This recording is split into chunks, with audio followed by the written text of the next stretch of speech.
Hi everyone, welcome to Minnie on the Road. This is Minnie and I'm Christy, and we're so glad that you could join us again tonight. Someone reached out to me during the week and asked how I stay safe while I'm off grid free camping. So I thought I'd share my experiences with you. Um, Minnie's just going to be sleeping because we've had a crazy couple of days and she's exhausted. Um, but while she's sleeping, I'll just have a chat um, about that. So there's a few things that. Um, oh, hi Susan, hi Jessie. It's great to see you guys. So there's a few things that I do to stay safe when I'm free camping off grid. The first thing is I use WikiCamps, which is a um, app that has a once-off fee, which is $8 to $10 around that, and I use it for the reviews. So I read all the reviews, check that the place I'm going to go to seems safe. The next thing I do is I use Google Maps. So I actually turn on the satellite view and then I have a look and see if the place feels safe, how it feels to take the caravan down there, whether it's close to a town, whether it feels a bit remote.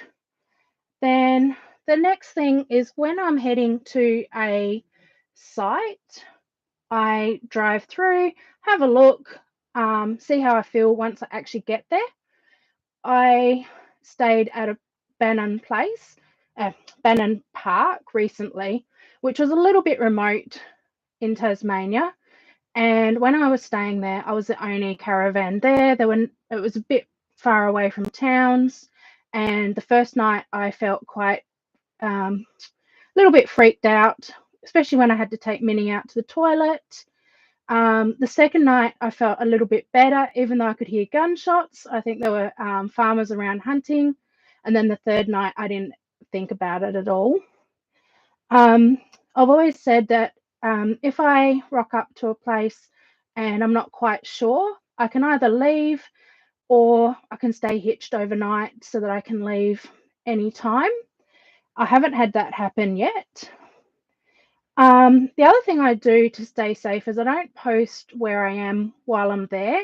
I only share photos once I left, just for safety. And then the last thing is I generally just trust that most people are good and they're not out to harm me. Um, that's a big one. And then intuition and gut feeling is another one. I'm going to share my first off grid experience when I stayed at Chain of Lagoons, which is on the east coast of Tasmania. It's a fairly large free camp, and the night before I was going to head there, I was actually quite nervous and scared and anxious about going. I nearly talked myself out of going, but the only reason I ended up getting there was because I said to myself that I could drive through, and if I didn't feel safe, I'd head to the nearby caravan park. And the other thing I told myself was I could stay hitched if I didn't feel safe as well.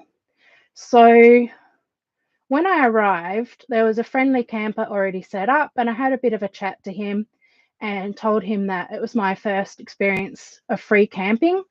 And I also couldn't decide where to park. There was too many options. So he made a suggestion and then helped me reverse in. Once I set up, I decided to unhitch. I felt safe enough. I actually went and sat on the bed and had a mini panic attack, anxiety. I felt really overwhelmed about this whole first experience. I ended up grabbing Minnie and grabbing her lead, and we walked down to the beach and just took in the surroundings. And I felt a lot better after that.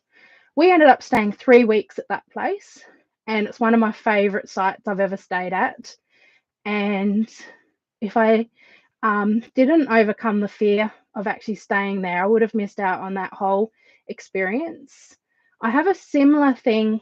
I absolutely love night photography, but um, the night does freak me out a little bit, which doesn't go well with night photography.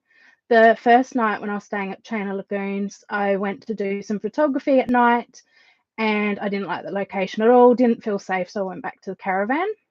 The next night, I tried a different spot and I felt safer. I took a few photos and then I started feeling a little bit freaked out, so I headed back. The next night, I was a little bit more comfortable. And then the third night, I was feeling much better. And I sat down on the sand. And as my camera was clicking away, I was watching the stars and listening to the nature and the sounds of the night. And it was just a really magical experience that I wouldn't have had if I had have allowed my fears to stop me from doing all that. And similar with the off-grid experience, I would never have done that if I wasn't able to overcome those fears. I still have them every now and then, and I just try and trust that things will be okay. Hi, Susan. The caravan is definitely right for me. I love that I can actually set up. I've got a lot of room. I can unhitch, and then I use the car to go explore. And I quite like slow travel. The last couple of places, so free camps often have time limits, and the last two places I've stayed at can only stay at for a max of 3 nights. So I've moved quite a bit recently, but I still definitely recommend, for me, a caravan. Things to think about is what sort of travel style you're going to be doing. So, like I mentioned, I do slow travel, but if you were going to move every night, then a motorhome might be better. I also like going on random roads that often might not be suitable for a motorhome or a caravan, so I can unhitch and then go exploring. Hey, Jesse. So I find most of the dog-friendly campsites on WikiCamps. So if you haven't used WikiCamps, go and purchase it, $8 or $10. And when you download it, there's a you can filter, and so you can filter by free sites, and you can also filter by dog-friendly sites. And then you can have a look, and you can mark them as favorites, so that's easy to find. Hey, Fran. No, I haven't driven away yet, but occasionally, if the next site's not far from where I'm currently set up, I will go for a drive and have a look before moving sites. And sometimes I've decided that a place hasn't felt right, and I've done it that way. Is there any other questions that you'd like to ask? I really appreciate you all joining me. Minnie's over here sleeping. Poor thing's absolutely exhausted.